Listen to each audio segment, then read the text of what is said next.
అది ఐగుప్తులేకేమో ఇశ్రాయేలు దాసులు అయ్యారు. ఈరోజు మనం లోకానికి పాపం దాసులు ఉన్నాం ఒకవేళ. అందుకని దేవుడు అంటున్నాడు వాళ్ళతో దాసులు కాకూడదు.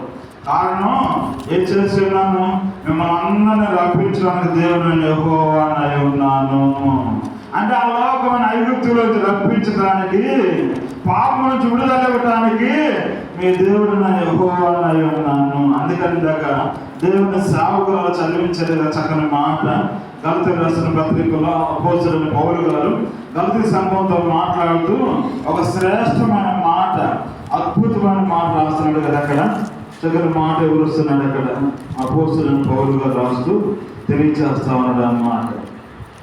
వారి జీవిత విధానాలను బట్టి దేవుడు వాడుకుంటూ దేవుడు అనుగ్రహిస్తున్న స్వాతంత్రం ఏదో మాట్లాడుతున్నారు. 5వ అధ్యాయం మొదలు వచ్చి ఈ స్వాతంత్రం